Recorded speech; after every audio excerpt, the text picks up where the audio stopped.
fight. He put a right hand, a slippery right hand. Like, you could barely see that thing. In a quarter mile, use the second from the right lane to turn right onto Eagles Landing Parkway.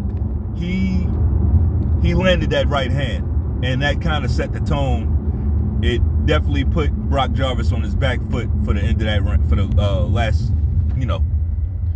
last few seconds, last minute of that round. Brock Jarvis was trying to get it together. Actually, no, I take that back.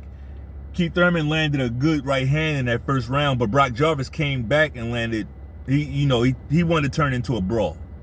Brock Jarvis wanted to do a lot of fighting on the inside, rough and tumble, brawling on the inside, right? He wanted to get Keith Thurman in the clinch and, use his strength.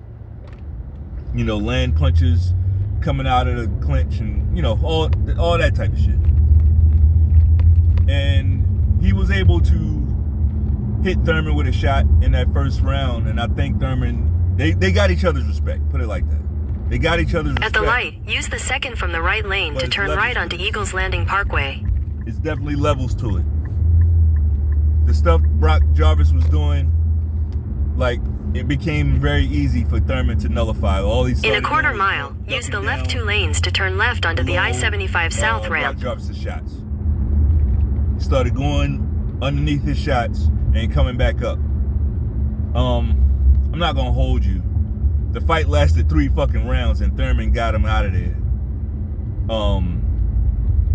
With some use the left 2 lanes to turn left onto the I-75 South ramp. Keith Thurman in that third round, he was doing some really, really good body punching, right? I think this version of Keith Thurman, as long as he can stay at this level, I think it's pretty good.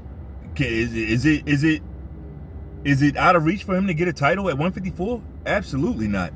Absolutely not. Keith Thurman can get a title at 154. Who's the juggernaut? Who's the juggernaut at 54? We know Bud is there, but he ain't gonna fight. Bud is at 68 now, technically. Though, like, they won't fight. If he wanted to fight Bud, he could have fought Bud. He had plenty of chances. Bud circled that block 3 or 4 times trying to fight those guys. So we get that. But at the current 154, Jermell Charlo and Keith Thurman, I think that's a good fight. I don't know what Jermell Charlo is doing, though. Like, where is he at, man? It's like he disappeared right after the Canelo fight. He got paid and disappeared. But if Jermell Charlo were able to come back anywhere near his, prior form, I think that's a good fight.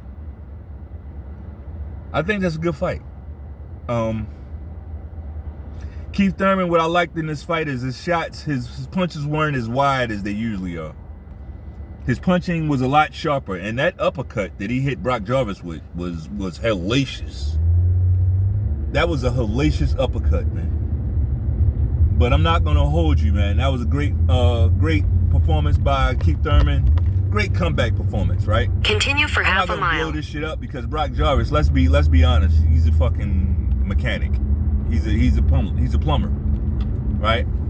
Hence the tools flying around once he got hit with that shot, right? Yeah, check the thumbnail. But anyway, that's all I got. If you liked the video, bang off on that like button one time. Peace.